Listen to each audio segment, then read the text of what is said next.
10, 11, 12, 13, 14, 15, 16. Ini 116 ya, 160 yen. Ini banyak uang Mbak Kikinya, kaya di Jepang, kayak monyet. Boro-boro kayak monyet. Ini cuma nunjukin ya caranya cari kos-kosan di Jepang. Ini bayar uang muka apa itu 160 yen. Ini uang mukanya saja. Belum bayar per bulannya. Per bulannya aku dulu membayarnya 60 yen. Ini ya 60, ini 5 kan 60 yen. Ini per bulannya 60 yen. Itu kamarnya di atas, kamar 1. Pertama masuk itu langsung dapur. Tempat istirahat lihat TV. Langsung atasnya itu tempat tidur. Sebelahnya dapur itu ada tempat mandi, ada WC-nya. Itu kecil banget teman-teman. Jadi kita cuma berdua aja cukup. Kalau punya anak mah nggak cukup. Nah, ini kalau per bulannya 60, 50, 40, tergantung kos-kosannya itu seberapa. Nah, ini tadi kembali yang dari omongan yang pertama tadi, 160 yen itu termasuk uang kos sebulan. Kebanyakan ada yang sebulan, ada yang tidak. Ada yang cuma 160 itu untuk kita keluar kalau rusak itu harus membayar ini, membayar itu gitu kan. Soalnya perjanjiannya kalau kita masuk di kos-kosan Jepang itu kita nggak boleh ngerusak, maku-maku foto atau ngecat barang naruh barang yang bikin rusak kos-kosan itu nggak boleh sama sekali. Jadi ini untuk uang jaminan waktu kita ndekos di situ. Kalau tempat kita kotor lah, ini nggak dikembaliin 160 itu. Kadang-kadang nggak dikembaliin. Ada yang dikembaliin kalau itu mamah mama yang punya kos-kosan, apa bapaknya yang punya kos-kosan itu baik. Tergantung yang punya ya. Nah, kadang-kadang ini nggak kembaliin. Aku dulu waktu sama suamiku ndekos itu nggak dikembaliin gitu. Lah di sini per bulannya ndekos itu sekitar 60 yen, 50 yen, 40 yen. Lah 60 yen itu tinggal dikurusin aja. Uang Indonesia 120 ya. Lah udah berapa itu? Udah 6 juta lebih, udah 5 juta lebih, udah 4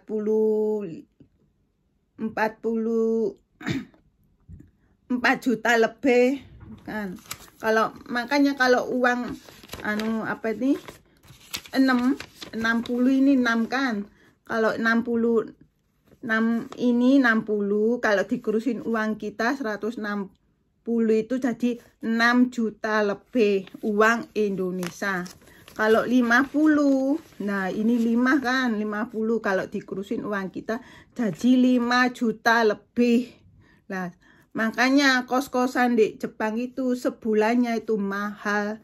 Lain sama di Indonesia. Kalau di Indonesia kan apa itu, kalau 6 juta ini di dekos setahun.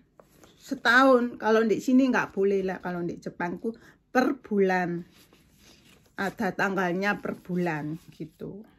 Di sini rumah mahal, dekos juga mahal. Dekos pun kalau kita nanam kayak nanam bunga, nanam apa itu, pohon-pohon kecil-kecil gitu, kayak pohon kesemek, pohon apa itu pisang gitu kan. Kalau pingin nanam kita ya, kalau kita keluar dari kos-kosan nanti kita harus membersihin semula. Kalau kita masuk bersih ya harus bersih gitu. Nggak boleh apa itu ketinggalan pohon-pohon apa bunga-bunga yang lain, nggak boleh kalau cara Jepang. Lain sama di Indonesia, seenaknya sendiri. Kalau ndekos itu ya dicoret-coret.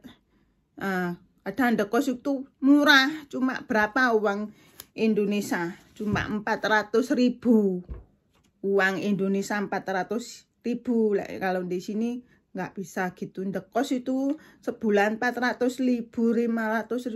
Murah banget itu rumah. Kalau di Indonesia itu rumah bangunnya mahal, belinya mahal. Tapi kalau ndekos, saya kan punya kos-kosan nih di Indonesia. Kalau ndekos di Indonesia, kalau nyewa di Indonesia tuh murah. Cuma setahunku cuma 6 juta, 5 juta. Nggak ada harganya. Nggak sama kalau kita bangun rumah. Apa itu, bersihin rumah. Apa itu kan rumah kalau dipinjemin orang kan rusak. Nggak tanggung jawab. Kalau masang ini, masang itu, rusak ini, rusak itu kan kita yang itu bayar. Apa itu? Ngeluarin uang. Jadi kita dapat uang, dikeluarin uang kan kita nggak dapat apa-apa. 0, cuma dipinjemin doang. Nggak dapat untung, nggak tambah buntung kalau di Indonesia di kos-kosan. Bikin kos-kosan. Kalau di Jepang itu enggak. Orang bisnis, namanya orang bisnis, orang kerja kan ya ada aturannya, ada istilahnya dapat untung. Kalau nggak dapat untung lah ngapain dipinjemin orang. Kalau di Indonesia itu nggak ada gunanya, nggak ada artinya harus beli rumah mahal ya. Walaupun rumah mahal sih kan ya nggak mahal sih, cuma kan kalau rusak kan mahal. Ini betulin toilet, betulin ruangan ini, ruangan itu.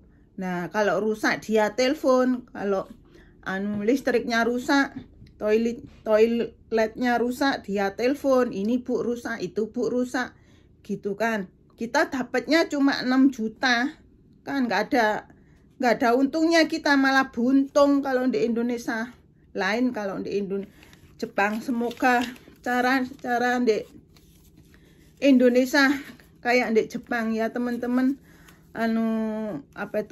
gunain atamagen atau uang pertama untuk jaminan membetulin tempat kos yang takutnya dirusak sama dikotorin sama peninggalnya gitu, yang ninggalin tadi.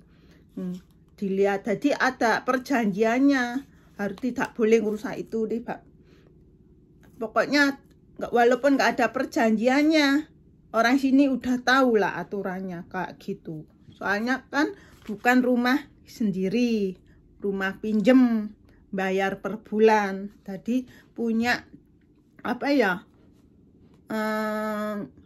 sopan santun dan saling harga menghargai sama anak kos sama ibu kosnya gitu.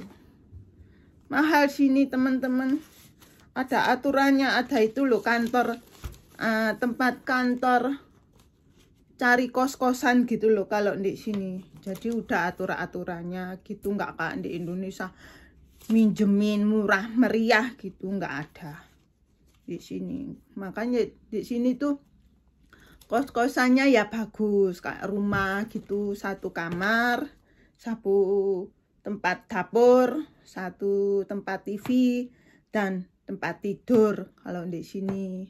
Kalau tempat keluarga juga ada, agak mahalan dikit. Kalau di sini minjem rumah besar juga ada, rumah-rumah desa itu ada. Yaitu yang ngasih atamagen itu sekitar, kalau rumah di desa besar kan kamar 3 kamar 4 kan, jadi kan agak mahalan dikit. Kan kadang-kadang kalau di desa rumahan gitu kan, rumah-rumah agak tua masih bagus, tapi yang punya itu baik, bisa diajak kekeluargaan gitu teman-teman. Saya hanya mendoakan aja teman-teman, semoga kos-kosan yang ada di Indonesia ada perubahannya kayak di luar negeri, kayak di Jepang ini. Soalnya pembangunan rumah sekarang itu bangun tuh mahal banget, beli rumah juga mahal gitu loh. Kalau rusak juga mahal. Kalau kita dapatnya dikit, rusaknya bayarnya 2 juta, 3 juta, kita dapat apa? Dapat buntung. Nggak dapat buntung, cuma minjemin rumah doang. Padahal bukan orang kita kenal kan, orang dekos, orang pinjam rumah kan ke tempat kita kan. Jadi kita ya bisnis kok malah pinginnya jadi bukos, kok pinginnya minjemin rumah dapat untung, kok malah buntung. Di mana itu ceritanya di Indonesia itu? Aku pusing sendiri kalau di Indonesia itu punya rumah cuma satu-satunya dikosin, kok malah buntung, nggak dapat apa-apa, rusak sana rusak sini, telepon sana telepon sini, nggak dapat apa-apa, nggak ada untungnya kan. Semoga ada perubahan yang kayak di Jepang, ya walaupun nggak sebulannya 5 juta 6 juta kan, ya ada peningkatannya semua itu di Jepang. Ya kalau bisa itu ya sebulan itu 2 juta apa 1,5 juta gitu per bulan gitu. Kalau nggak ada atamagen apa uang muka untuk betulinya, ya ya kita harus saling harga menghargai, harus tahu diri, nggak saenake dewek, nggak geleme dewek kok rumah dewek gitu, nggak boleh gitu kan. Soalnya rumah itu ngecat itu juga mahal, tukangku juga mahal kan, kita harus saling mengerti gitu loh. Nah, sekian dulu teman-teman cerita saya soal kos-kosan yang ada di Jepang. Makasih atas bawel saya, cerewet saya yang telah didengerin teman-teman yang ada di Indonesia. Makasih banyak teman-teman. atas dukungannya. Saya doakan selalu teman-teman yang ada di Indonesia sehat selalu, dideketin rezekinya. Amin. Makasih banyak. Assalamualaikum warahmatullahi wabarakatuh. Bye. Makasih.